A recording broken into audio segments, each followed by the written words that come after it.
Hello, my name is Father Andrew Dudzinski, the pastor here at St. Lawrence and St. Boniface Pastorate in Lafayette. This is the second part of our video series on promoting vocations. We are with Christine and Alan Hardenburg. And the segment, the title for this segment is How to Foster Vocations. So Christine and Alan, for any parents out there who would think their child might have a vocation to the priesthood or religious life, what advice can you give them how to foster vocations in the home?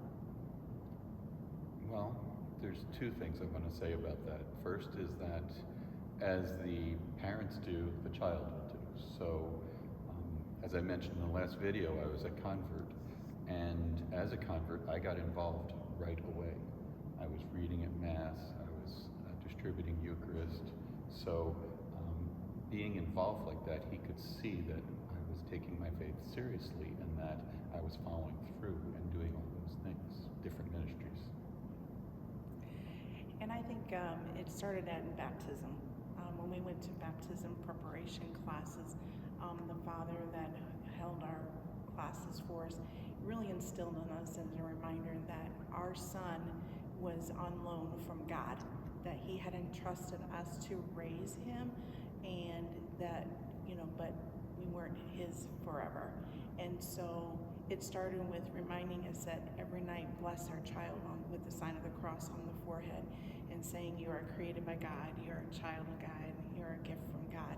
And that was one of the first things that Nate picked up from us, was he would start blessing himself or want to bless us at bedtime when we did it with him. And both of you are very active in the parish. Was Nathan ever active or doing anything in the parish? Yes. He's been in the choir. He served. He would go to the food pantry with me.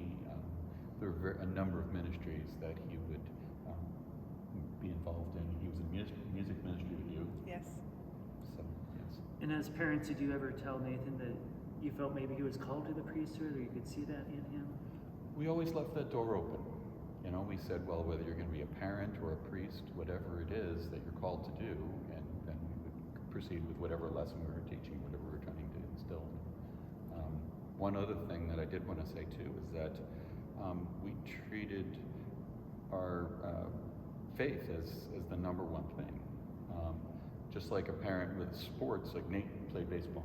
So if he wanted to be pitcher, he needed to be there a half hour early. So we did the same thing with the faith. Coach says we need to be there on Sunday, we're going to be there on Sunday. So, we showed that commitment, and he took it very seriously. And did you, as parents, did you pray for vocations, for Nathan's vocation and for vocations in general?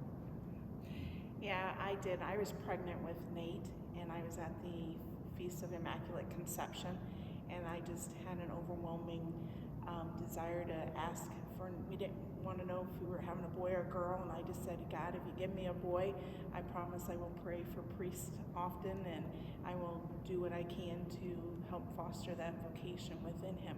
But I never told Nate that until after he had submitted his paperwork for the school. So. Oh, beautiful. Thank you for sharing. This concludes our second segment of our vocation video series. Thank you for tuning in.